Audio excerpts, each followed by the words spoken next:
Las zorras tienen cuevas para dormir, las aves de los cielos. Dios les bendiga. Continuamos en nuestro estudio sistemático de la palabra del Señor en el libro de Romanos, capítulo 15, verso 14 al 18. Vamos a leerlo. Pero estoy seguro de vosotros, hermanos míos, de que vosotros mismos estáis llenos de bondad, llenos de todo conocimiento, de tal manera que podéis amonestaros los unos a los otros. Mas os he escrito, hermanos, en parte con atrevimiento, como para haceros recordar por la gracia que de Dios me es dada, para ser ministro de Jesucristo a los gentiles, ministrando el Evangelio de Dios, para que los gentiles les sean ofrenda agradable, santificada por el Espíritu Santo.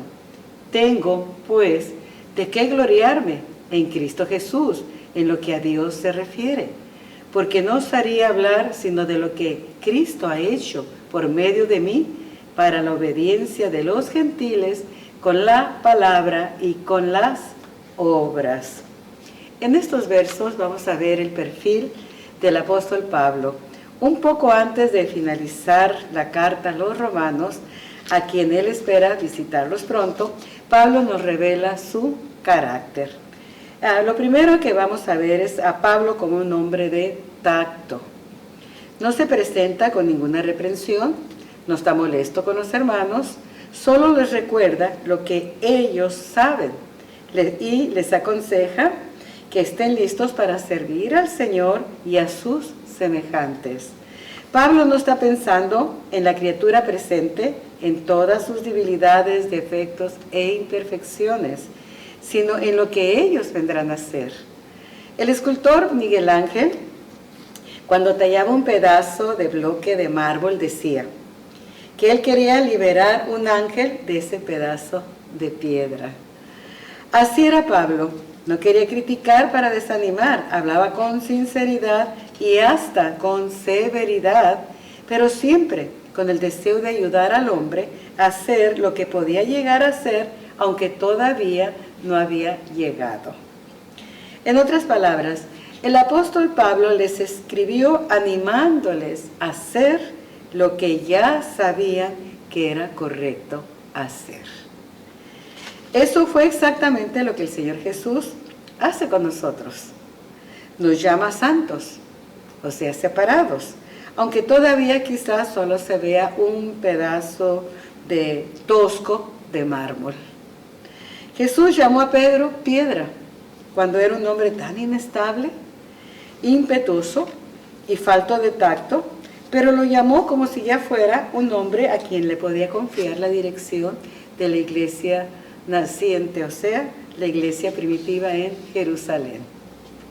La única gloria que Pablo se atribuye era que, y se titula siervo de Jesucristo, llamado a predicarles a los gentiles para que ellos sean ofrenda agradable, santificada por el Espíritu Santo, como lo leímos ya en el verso 16, que dice, para ser ministro de Jesucristo, o sea, el título que él se da, a los gentiles, ministrando el Evangelio de Dios, para que los gentiles les sean ofrenda agradable, santificada por el Espíritu Santo.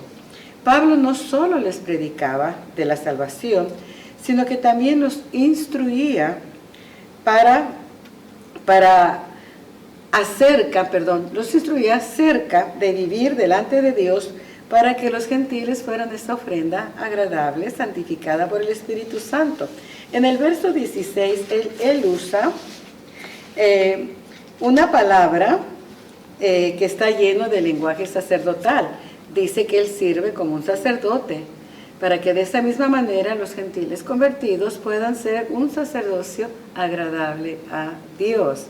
Y Pablo usa la palabra liturgia. Aquí lo vemos de forma diferente, ministrando, dice, pero en el original la palabra es liturgia, y esta palabra fue usada en la antigua Grecia, y había ciertas obligaciones que se imponía y otras eran voluntarias. El deber de proporcionar un coro, esa es la primera obligación, el deber de proporcionar un coro como parte de sus obras dramáticas en los teatros. Y los que amaban a su ciudad se les procuraban de instruir y equipar al coro pagando los gastos. Vea, lo que Pablo está diciendo aquí, que el Señor lo escogió como siervo de Jesucristo para ministrar el Evangelio a los gentiles, para que sean ofrenda. Cuando hablamos de ofrenda, estamos hablando de sacrificio, estamos hablando del altar, agradable, dice, santificada por el Espíritu Santo. Y es ahí donde entra la palabra liturgia, que es un servicio, y en la antigua Grecia había ciertas obligaciones que se imponían y otras eran voluntarias. Entonces la primera obligación era, lo estoy repitiendo, el deber de proporcionar un coro como parte de sus obras dramáticas en los teatros, y los que amaban a la ciudad ellos procuraban instruir y equipar al coro pagando los gastos. Lo segundo era la gimnasia. Los de Atenas estaban divididos en 10 tribus. Ellos eran grandes atletas en las carreras de la antorcha. Se les equipaba, se les instruía y se les costeaba los gastos para los Juegos Olímpicos, que se celebraban en honor a los dioses del Olimpo. Y yo quiero que preste atención. Hasta el día de hoy, el mundo celebra las famosas Olimpiadas, que fueron dedicadas y siguen siendo dedicadas a los dioses del Olimpo. Se iniciaba con una gran antorcha, haciendo el recorrido hasta llegar al lugar que se escogió para estos eventos, igual que se hace en el día de hoy. Esa antorcha viaja hasta llegar al lugar donde se van a celebrar las Olimpiadas. Y igual costeaban los gastos y los instruían para la carrera. El otro era el servicio del poder naval. Lo más patriótico era sostener el barco de guerra costeando sus gastos y el entrenamiento de los tripulantes.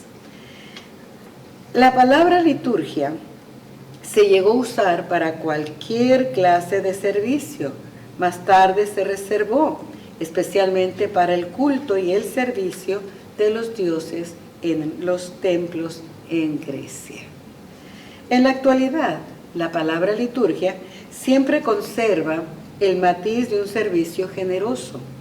Así es como Pablo se ponía en el altar del servicio y estaba orgulloso de ser siervo de Cristo como una ofrenda voluntaria a Dios. De esta manera les enseñaba a los gentiles, o sea, a nosotros, para que nos ofrezcamos a Dios como ofrenda agradable, santificada por el Espíritu Santo, en el contexto de la palabra liturgia, como ya lo hemos explicado anteriormente. En el verso 17-18, Él se ve como un instrumento en las manos de Cristo, y no hablaba de lo que Él podía hacer, sino en lo que Cristo había hecho por Él. Nunca dijo, yo lo hice. Siempre decía, Cristo me usó para hacerlo. Si alguien tenía mucho de qué gloriarse, era el apóstol Pablo, por todo lo que él había hecho por la causa del Señor Jesucristo. Pero lo más glorioso es que es lo que Cristo había hecho en él y por medio de él, siendo quien era, un perseguidor de la iglesia cristiana, bufando odio en contra de los cristianos, un fiero perseguidor de la iglesia naciente, quien fue encontrado por Jesús camino a Damasco, como vamos a ver en el libro de los Hechos, en el capítulo 9. Vamos para allá y vamos a ver esto, capítulo 9 en el libro de los Hechos. Vamos a ver el verso 1, dice que Saulo, respirando aún amenazas y muerte contra los discípulos del Señor, vino al sumo sacerdote y le pidió cartas para las sinagogas de Damasco, a fin de que si hallase algunos hombres o mujeres de este camino, los trajese presos a Jerusalén. Mas yendo por el camino, aconteció que al llegar cerca de Damasco, repentinamente le rodeó un resplandor de luz del cielo, y cayendo en tierra oyó una voz que le decía: Saulo, Saulo, ¿por qué me persigues? Y le dijo: ¿quién eres, Señor? Y él le dijo: yo soy Jesús, a quien tú persigues, y dura cosa es dar coces contra el aguijón. Ese era el apóstol Pablo. Ahora, veamos que su ministerio no iba a ser fácil, como hoy día se espera, que todo sea color de rosa, que todo nos funcione bien, que entremos al ministerio y viento a popa, todo bien, sin ningún contratiempo. Pero en el verso 16 de ese mismo capítulo 9, dice la Escritura: porque yo le mostraré cuánto le es necesario padecer por mi nombre. Qué hermosa referencia nos hace aquí el apóstol Pablo de sí mismo. Y lo vamos a ver en 1 de Corintios, algo más que él habla de sí mismo. Pero vea qué hermoso, porque él no se glorió en lo que él era, sino que él se glorió en lo que Cristo hizo por él. Inclusive no se glorió por lo que él hacía, porque él sabía que lo hacía por medio de nuestro Señor Jesucristo. Y él mismo lo menciona en el libro de Corintios, en el capítulo 15, en el verso 8 dice: y al último de todos, como un abortivo, me apareció a mí, porque yo soy el más pequeño de los apóstoles, que no soy digno, escuche lo que dice, de ser llamado apóstol, porque perseguí a la iglesia de Dios. Pero por la gracia de Dios soy lo que soy, y su gracia no ha sido en vano para conmigo. Antes he trabajado más que todos ellos, pero no yo, sino la gracia de Dios conmigo. Qué hermosa referencia da de sí mismo el apóstol a Pablo. Y como le vuelvo a repetir, su ministerio no iba a ser fácil, como hoy día se espera. Y lo hermoso es de que él mismo se considera que no era digno. Él fue el más pequeño de los apóstoles, él se consideraba el más pequeño. Sin embargo, conociendo la historia del apóstol Pablo a través del libro de los Hechos y sus cartas a las 7 iglesias, nos damos cuenta que fue uno de los más grandes apóstoles. Pero él no se consideró así, sino se consideró como un abortivo, y ni siquiera se consideraba ser llamado apóstol. Ojalá que tomemos su ejemplo y tengamos ese pensamiento, ese mismo sentir. Porque él decía: yo perseguí a la iglesia de Dios, pero por gracia de Dios soy lo que soy, y su gracia no ha sido en vano para conmigo. Antes he trabajado más que todos, ¿se da cuenta? Pero miren, a pesar de que había trabajado más que todos ellos, no era digno, ya que la gracia lo había hecho la gracia de Dios en él. Leamos una vez más el verso 18. Porque no osaría hablar sino de lo que Cristo ha hecho por medio de mí, para la obediencia de los gentiles, con la palabra y con las obras. Veamos de lo que Pablo sí se gloriaba. Ya vimos lo que dice, que no se gloriaba de ser apóstol, ni de las obras que él había hecho, porque lo que había hecho, lo había hecho por la gracia, por medio de nuestro Señor Jesucristo. Veamos 2 de Corintios 12:10, que dice: por lo cual, por amor a Cristo, me gozo en las debilidades, en afrentas, en necesidades, en persecuciones, en angustias, porque cuando soy débil, entonces soy fuerte. Miren que se gloriaba el apóstol Pablo en sus debilidades, para que reposara en él el poder de Cristo. El estar consciente, amados en Cristo, de nuestras debilidades es una expresión de fortaleza. Significa que estamos trabajando en conocernos a nosotros mismos y que estamos dispuestos a mejorar y superarnos en el poder de Cristo. Lo segundo, se gloriaba en afrentas, en necesidades, en persecuciones, en angustias. Y la razón por la cual se gloriaba en eso es porque en su debilidad pues, se perfeccionaba el poder de Dios. Y el mayor motivo por lo cual el apóstol Pablo se gloriaba era la cruz. Y para eso vamos a ver en la escritura en Gálatas 6, en el verso 14, que dice así: pero lejos esté de mí gloriarme, sino en la cruz de nuestro Señor Jesucristo, por quien el mundo me es crucificado a mí y yo al mundo. Vamos a ver esto. Eso es bien hermoso por la sencilla razón que ese debe de ser, le vuelvo a repetir, parezco disco rayado, pero ese debe de ser nuestro sentir. Si de algo nos debemos de gloriar es en lo que Cristo hizo por nosotros en la cruz del Calvario. Pero lejos de mí está de gloriarme. Qué hermosa expresión. O sea que lo que él está diciendo, que es debido a la cruz de Cristo y el interés por este mundo fue crucificado. Y el interés del mundo por él también ha muerto. El mundo no quiere a los que han muerto crucificando sus deseos carnales en la cruz. Y veamos, hay una versión que se llama, una versión bíblica que se llama Palabra de Dios para Todos, y encontré esto. Dice: espero que yo nunca presuma de estas cosas. Solo quiero presumir de la cruz de nuestro Señor Jesucristo a través de Cristo. El mundo ha sido crucificado para mí y yo para el mundo. En otras palabras, si el mundo todavía nos atrae, no hemos muerto. Todavía seguimos en nuestros delitos y pecados y con deseos carnales. Y el mundo nos encuentra atractivos para él. Pero si hemos sido crucificados con Cristo, ya no somos atractivos para el mundo, por estar muertos al mundo. ¿No se ha dado cuenta cuando usted está en una reunión, aunque sea reuniones familiares, si usted no participa en las cosas del mundo, dicen que aburrido, pareces muerto? Sí, porque ya hemos muerto para el mundo. Ahí podemos ver con claridad. Pero si todavía nos sentimos cómodos con los que participan de las cosas del mundo, y aunque sea una reunión sana, pero nunca falta algo insano con aquellos que no conocen de Cristo, aunque sea comentarios, chistes o bebidas alcohólicas que se comparten entre ellos.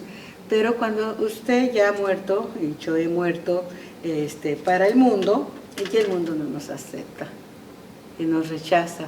Y por esa razón el mundo rechazó a Cristo, porque ya él no pertenecía a este mundo. Como pudimos ver, eso es lo único de lo cual Pablo se gloriaba, el estar crucificado juntamente con Cristo y ya no vivir él, sino Cristo viviendo en él, como lo expresa también en Gálatas capítulo 2, verso 20. ¿Tenía Pablo de qué gloriarse en su carne? Mucho, más que ninguno. En Filipenses, en el capítulo 3, vamos a ver de qué tenía Pablo para gloriarse. Tenía mucho de qué gloriarse. Pero vamos a ver un poco.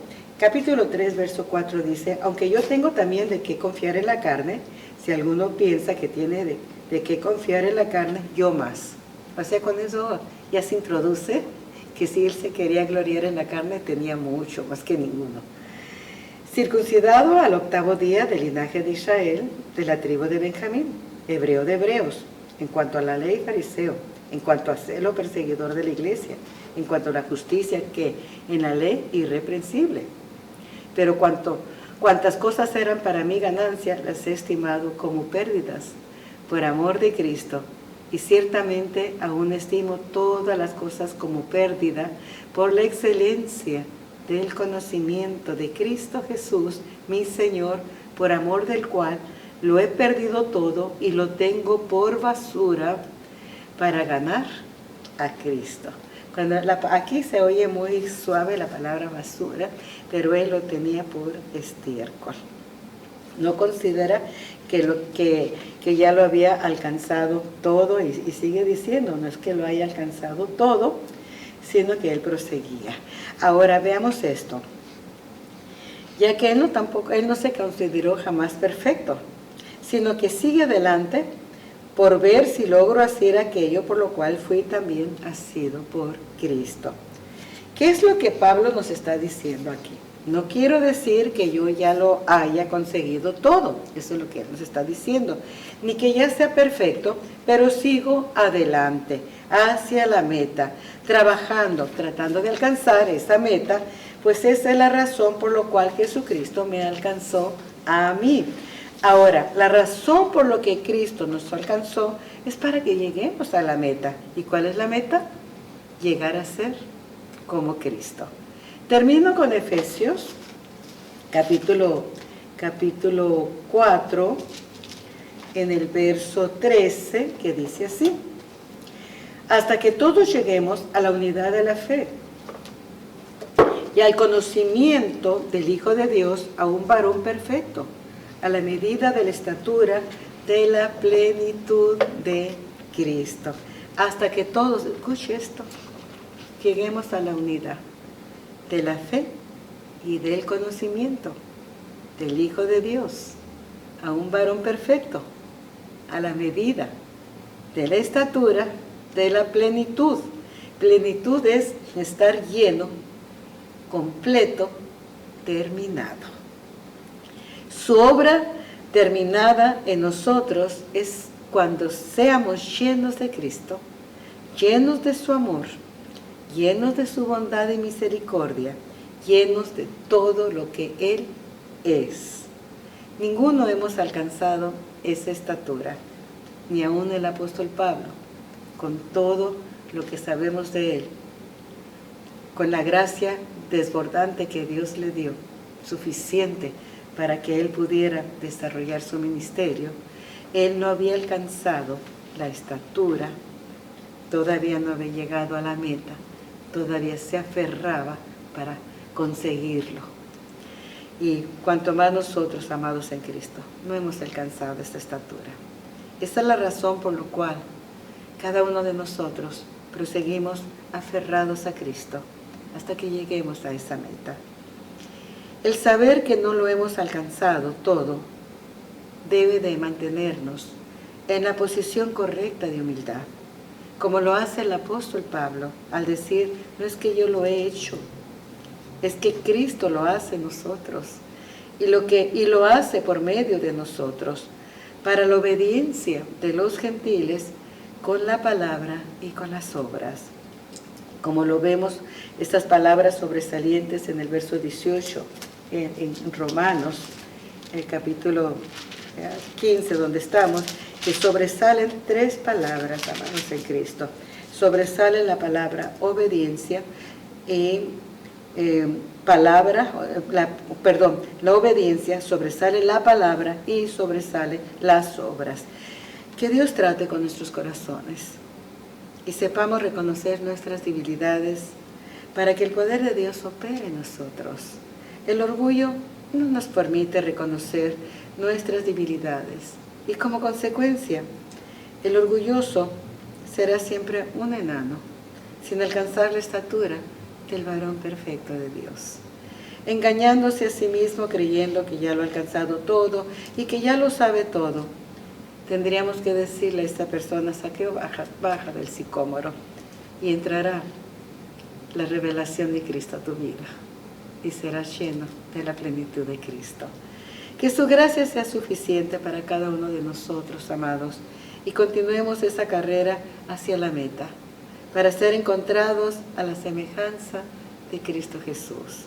Concluyo con esta observación. La carrera hacia la meta es de maratón. No podemos detenernos a mitad de la carrera.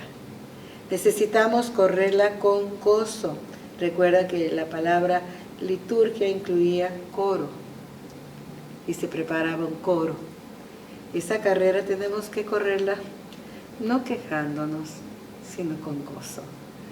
También requiere disciplina, y aquí habla de gimnasia, la gimnasia espiritual, ayuno, oración, lectura de la palabra, meditación, asistencia a los servicios, para que sea una carrera que corramos legítimamente, siguiendo las reglas. Y mantener el barco a flote, ya que vimos, no sé si lo toqué, sobre los barcos de la naval, que también los patriotas, que este era el patriotismo más grande, que tenían que ser sostenidos e instruir a la tripulación. Así es que ese barco, no podemos, ya montados en ese barco, no podemos quedarnos en medio de la mar, porque no es el que comienza la carrera, sino el que llega a puerto seguro. A mí me llamó la atención lo que significaba en esos tiempos la palabra liturgia y lo que significa en el día de hoy.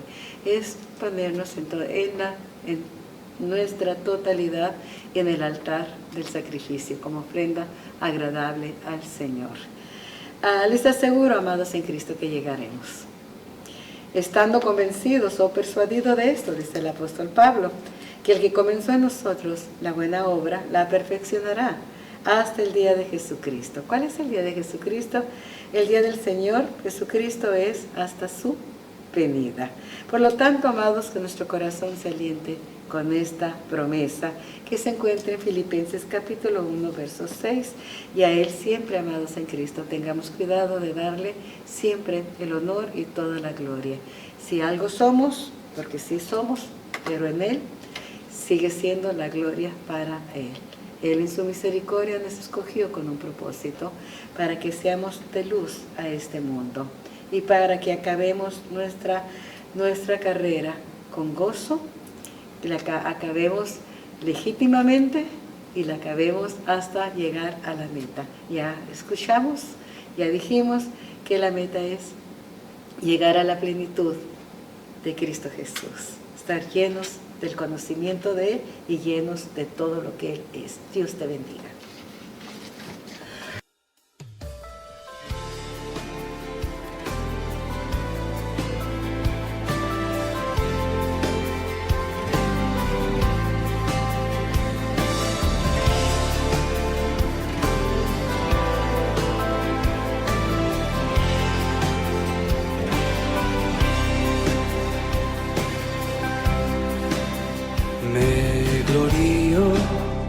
Jesucristo, quien con su sangre me compró, fue mía la culpa que lo traspasó y lo colgó en aquella cruz. Me glorío en Jesucristo, quien el poder del mal venció. Mi esperanza ante el santo juez, el Hijo mi justicia es, el Hijo mi justicia es.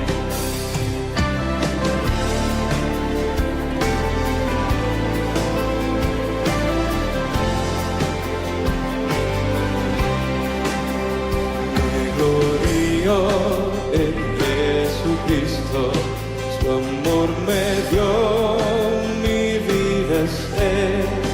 No tengo otro a donde acudir, me satisface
rostros siempre a contemplar, su rostro siempre a contemplar.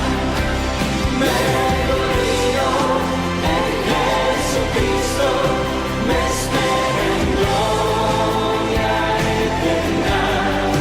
Cuando me llame al paraíso estar, su rostro siempre a contemplar, su rostro siempre a contemplar, su rostro siempre a contemplar.